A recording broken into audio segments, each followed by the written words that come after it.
ಓಂ ಶ್ರೀ ಗಂಗಮ್ಮ ದೇವಿಯಾಯ ನಮಃ. ಗಂಗಮ್ಮ ದೇವಿ ದೇವಸ್ಥಾನ ಪುರಾತನವಾದ ಮಲ್ಲೇಶ್ವರದ ಒಂದು ಭಾಗವಾಗಿ ಕಾಡು ಮಲ್ಲೇಶ್ವರನ ಪಕ್ಕದಲ್ಲಿ ಗಂಗಮ್ಮ ದೇವಿ ದೇವಸ್ಥಾನ ನಿರ್ಮಾಣ ಮಾಡಲಾಗಿದೆ. ಈ ದೇವಸ್ಥಾನ ನಿರ್ಮಾಣ ಮಾಡಿ 18 ವರ್ಷಗಳು ಕಳೆದಿದೆ.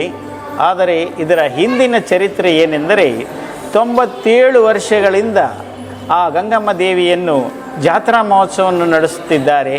ಮೊದಲು ಈ ಗಂಗಮ್ಮ ದೇವಿ ಮಲ್ಲೇಶ್ವರದ ಸರ್ಕಲ್ ಮಾರಮ್ಮ ದೇವಸ್ಥಾನದ ಬಳಿ ಇದ್ದದ್ದನ್ನು ಮತ್ತೆ ಕೋದಂಡರಾಮಪುರಕ್ಕೆ ತಂದು ಪ್ರತಿಷ್ಠಾಪಿಸಿ ಪೂಜೆಗಳನ್ನು ನಡೆಸಿಕೊಡುತ್ತಿದ್ದಂತಹ ಮಹಾನುಭಾವರುಗಳಾದ ಒಂದು ಕುಟುಂಬದವರು ಚೆಂಗಲರಾಯ ನಾಯಕರ್ ಅವರು ಇದರ ಪ್ರಮುಖರು.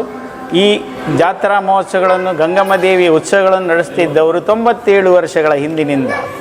ಅದಾದ ನಂತರ ಅವರ ವಂಶಸ್ಥರೇ ಆದಂಥ ಗೌರವಾನ್ವಿತ ಶ್ರೀಯುತ ನಟರಾಜ್ ಕಣ್ಣಪ್ಪನವರು ಆ ಗಂಗಮ್ಮ ದೇವಿಯ ಮೇಲೆ ಅಪಾರವಾದ ಭಕ್ತಿ ಪ್ರೇಮ, ಗಂಗಮ್ಮ ದೇವಿ ದೇವಸ್ಥಾನ ಮಲ್ಲೇಶ್ವರದಲ್ಲಿ ಸ್ಥಾಪನೆಯಾಗಬೇಕೆಂಬ ತಾಯಿಯ ಅಪ್ಪಣೆಯ ಮೇರೆಗೆ ಈ ಬೃಹದಾಕಾರದ ದೇವಸ್ಥಾನವನ್ನು 18 ವರ್ಷಗಳ ಹಿಂದೆ ಈ ಮಲ್ಲೇಶ್ವರದಲ್ಲಿ ಸ್ಥಾಪನೆ ಮಾಡಿದ್ದಾರೆ.